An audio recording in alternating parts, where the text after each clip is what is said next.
Spirit of service. My profession progressed satisfactorily, but that was far from satisfying me. The question of further simplifying my life and of doing some concrete act of service to my fellow men had been constantly agitating me.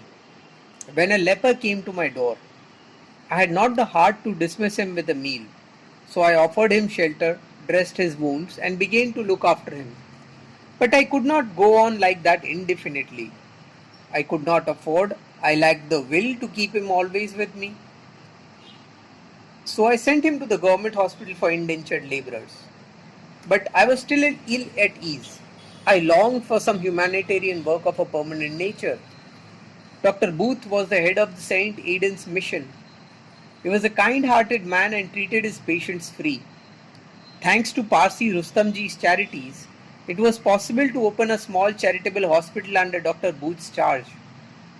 I felt strongly inclined to serve as a nurse in this hospital.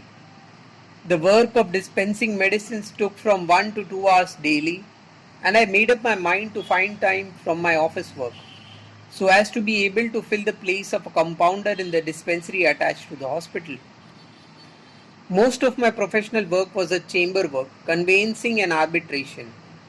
I of course used to have a few cases in the magistrate's court, but most of them were of a non-controversial character, and Mr. Khan, who had followed me to South Africa, was then living with me, undertook to take them if I was absent. So I found time to serve in the small hospital. This meant 2 hours every morning, including the time taken in going to and from the hospital. This work brought me some peace. It consisted in ascertaining the patient's complaints, laying the facts before the doctor, and dispensing the prescriptions. It brought me in close touch with suffering Indians, most of them indentured Tamil, Telugu, or North Indian men. The experience stood me in good stead when, during the Boer War I, offered my services for nursing the sick and wounded soldiers. The question of the rearing of children had never been ever before me. I had 2 sons born in South Africa, and my service in the hospital was useful in solving the question of their upbringing. My independent spirit was a constant source of trial. My wife and I had decided to have the best medical aid at the time of her delivery, but if the doctor and the nurse were to leave us in the lurch at the right moment, what was I to do? Then the nurse had to be an Indian, and the difficulty of getting a trained Indian nurse in South Africa can be easily imagined from the similar difficulty in India. So I studied the things necessary for safe labor.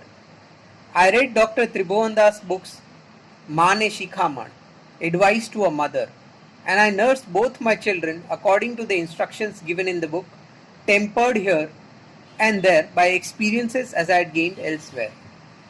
The services of a nurse were utilized, not for more than 2 months each time, chiefly for helping my wife and not for taking care of the babies, which I did myself.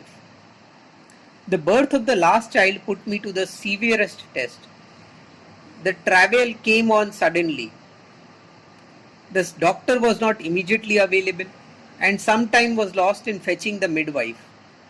Even if she had been on the spot, she could not have been helped in delivery.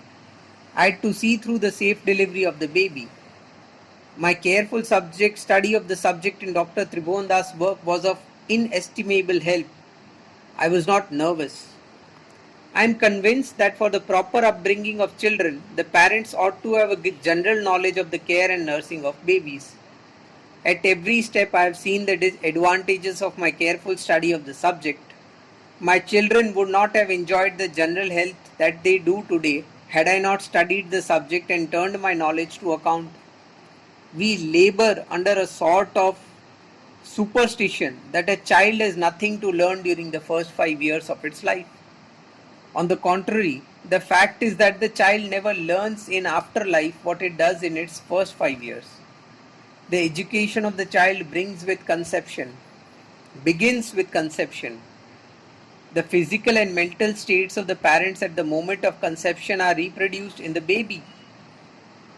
Then, during the period of pregnancy, it continues to be affected by the mother's moods, desires, and temperament, as also by her ways of life. After birth, the child imitates the parents and for a considerable number of years entirely depends on them for its growth. The couple who realize these things will never have sexual union for the fulfillment of their lust, but only when their desire issue.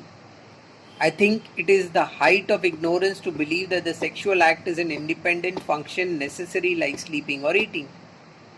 The world depends for its existence on the act of generation, and as the world is the playground of God and a reflection of His glory, the act of generation should be controlled for the ordered growth of the world. He who realizes this will control his lust at any cost, equip himself with the knowledge necessary for the physical, mental, and spiritual well-being of his progeny, and give the benefit of that knowledge to posterity.